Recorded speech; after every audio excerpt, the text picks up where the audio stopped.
All right, everyone. Hillary Clinton is continuing with her pity tour, which has gone on for more than a year. It's gotten to the point a number of Democrats have told her, please stop, including several prominent female Democrats now. So, I mean, what Hillary Clinton's saying here is bullshit. What she's saying is nobody ever tells male politicians when they lose just to shut up and go away.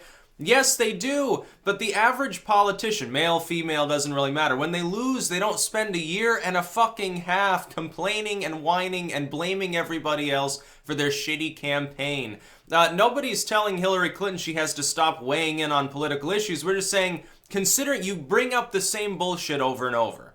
Virtually every time you speak in front of a crowd, you say something to the effect of, insert group here, whatever group it happens to be, whatever her chosen target is at the time, is responsible for me losing the election. Now, this group can be literally anything under the sun. It can be racist, deplorable, white male individuals. It can be pink hat wearing feminists who didn't go to the polls in large enough numbers, which is the most laughable excuse she's ever given. It can be the DNC didn't give her enough money. You know, corporations did, but she had to work for it. You know, she had to do those $100,000 a plate fundraisers. It could be Bernie Sanders voters that refuse to back her because, you know, she has nothing in common with Bernie Sanders.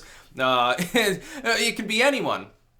There's only really one person that it can never be, and that's Hillary Clinton. That's really why people are telling her to shut up. The other Democrats, if she were just coming out and saying, well, you know, I regret the election that I lost, I think there was funny business with Russia or something, that line still works. Less, but, you know, it still basically works. If you were just blaming Russia, nobody would have a problem with this. You know, Trump's core fans would mock you, and your core fans would still back you, but you attack even your own fans. Like, yes, the sort of people who marched around in pink hats, I'm sure they didn't turn out at the polls for Hillary Clinton. No, they stayed home. They only got active after the election. Bullshit. Their turnout was probably among the highest of any self-proclaimed group in the country. They were an energized voting base. The problem is, third-wave feminists are a fairly small number of people within the country. Energizing them by talking about the glass ceiling is not enough. And by the way, female voters largely abandoned Hillary Clinton. The reason why? Because that's not a platform. That's like if Trump had said, hey, I have a Y chromosome, dudes. You should vote for me. It wouldn't have worked. No, I'm not going to vote for him because he's male. I wouldn't care if Donald Trump were a female. If the roles were reversed, if Hillary Clinton were the husband of the relationship and Donald Trump were female, I still would have voted for Trump. Absolutely, 100%. Based on ideology, based on, hey, you know, remember that time that Hillary Clinton was joking around about Gaddafi being killed? Thought it was great? Yeah, I think that might not bode well for our foreign policy. You see, Trump right now is dick-wagging after Putin. That makes me uncomfortable enough. Hillary Clinton was talking about a shooting war. So don't get me started on foreign policy. It's not Donald Trump that's the policy hawk. Hell, people still think he's a pawn of a foreign state anyway, which is ridiculous, but they still think so.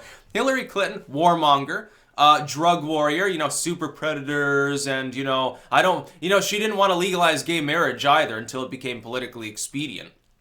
Trump was on board. Trump, I kid you not, did you know this? Trump spoke out saying he didn't care about the issue before Hillary Clinton. Years before, we're talking almost half a decade.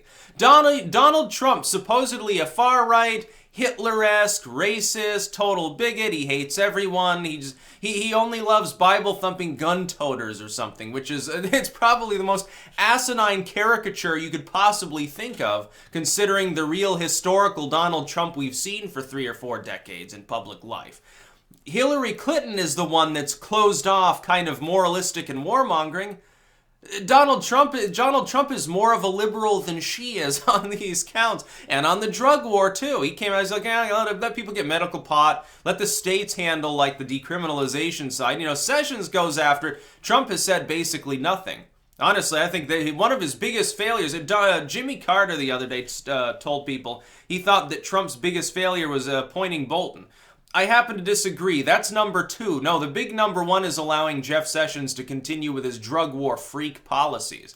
Because then it gives easy fodder for people to say Trump is out of touch, even if he has nothing in common with Sessions on this token. He needs to use some muscle and come out and say very clearly, I happen not to support Jeff on this, but, you know, he's doing a good job. I'm not going to get rid of him just because we have a major disagreement on one specific policy. That would be the proper thing to do. He should do that. It would go a long way towards getting people like me to get off of his back about the fact that Sessions is still there. Give us a reason why he should, and then promise that after it's all over, maybe you'll to scale back the bullshit on marijuana and some of these other ultimately harmless substances. But Hillary Clinton never was like a legalize it fan. As far as it's like when Obama took credit practically for gay marriage being passed in the country, it's like, oh, Johnny come lately. What was your contribution? You refused to use executive power, the money of the executive branch, to argue in favor of whatever DOMA or whatever it was there, the prevented gay marriage essentially. And you allowed federal workers to get gay marriages. Wonderful. Other people had done a lot of work before you even were the president of the United States. It's already legal in some states. Vermont was on the forefront. Massachusetts was on the forefront. The Libertarian Party argued for gay people to be able to get a state marriage contract as early as the late 1970s. The Democrats had nothing to do with it. A handful of them supported it in the 90s. They were considered the freaks of the party that shall not be talked about by people like Hillary Clinton. Hillary Clinton didn't get aboard till the 2010s. Obama wasn't aboard as a senator. He said, well, civil unions are okay. He was a watered-down, unprincipled jackass at the time. The civil unions in people were unprincipled. Choose one or the other. Should they be equally protected under the law, or are you a Jesus-loving moralist? Be one of the... Don't be this lukewarm bullshit. This is what a lot of politicians did. I heard very few average citizens sort of waffling and trying to straddle the line. They fell more on one side than the other. They either didn't care about the issue and thought, hey, who cares? Gay people should be treated equally for one reason or another. Moral, legal, ethical, whatever it happens to be. Or they didn't. That's where they fell 90% of the time. Obama and Clinton and all these other people were really, really special, though. Clinton starts off, when she's running for the Senate, as a moralist who says, no, marriage is between a man and a woman. Then, even after Obama, she becomes a civil union Democrat. She's running against him. He's like, yeah, okay, now I'm kind of on board with gay rights, because he's running as a Democrat, of course, on the federal level. Hillary Clinton's more, no, I think we should stick with civil unions. We can't push this issue. Let the courts get involved. She says she's a coward, basically, more cowardly than fucking civil union Obama was as a senator. And she whines and she blames everybody else, despite the fact that virtually everything she's done in her political career has been unprincipled bullshit. Corrupt bullshit. Selling uranium to the same groups in Russia, nonetheless, that are funding the Clinton Foundation. You can claim for a million years that nothing shoddy happened. Okay, I'm saying that it did. I'm saying that if you actually investigated, you'd probably find evidence of that fact.